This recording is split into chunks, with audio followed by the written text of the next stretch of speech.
बिस्मिल्लाहिर्रहमानिर्रहीम। आज की आयत। रब्बुल मशरिक़ि वल मग़रिब ला इलाहा इल्ला हुवा फत्तखिज़हु वकीला।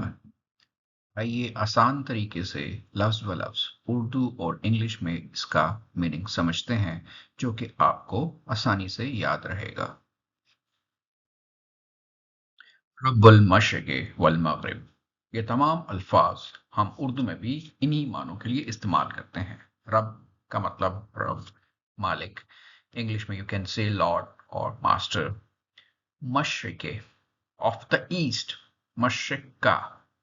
वा हाई ट्रांसवर्ड, जिसका माने है एंड, या उर्दू में हम कहेंगे और। मगरिब ऑफ द वेस्ट, मगरिब का।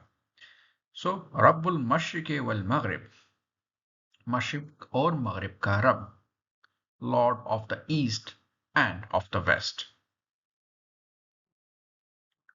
ला इलाहा इल्ला हुआ, पहले तीन अल्फाज ला इलाहा इल्ला आपको कलमा तैयबा में मिलेंगे। ला इलाहा इल्लल्लाह मुहम्मद रसूलुल्लाह। ला और इल्ला हाई अक्रेंस वर्ड्स हैं। ला के माने हैं नहीं, और इल्ला के माने हैं सिवाय या एक्सेप्ट। और इलाहा हम माबूद के तौर पे उर्दू में भी इस्तेमाल करते हैं। सो ला इलाहा इल्ला, नहीं है कोई माबूद सिवाय, there is no God accept.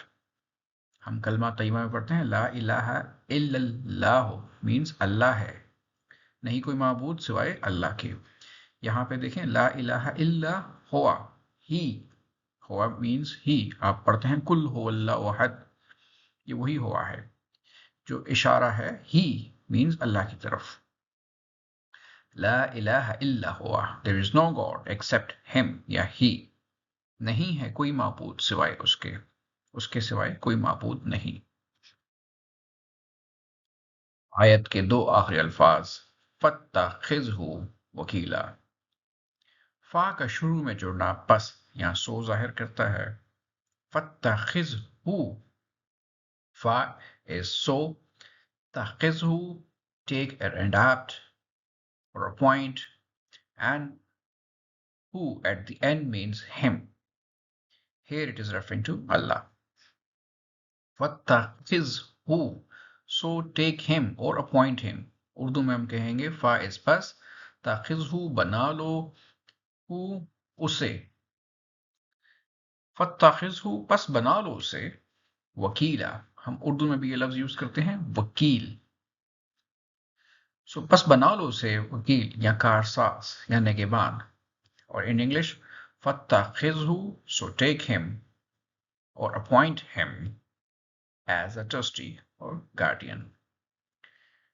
बस उसे अपना कारसाज बना लो। इस आयत का कंप्लीट मतलब बना, मशरिक और मगरिब का रब, उसके सिवा कोई माबूद नहीं, बस उसे अपना कारसाज बना लो।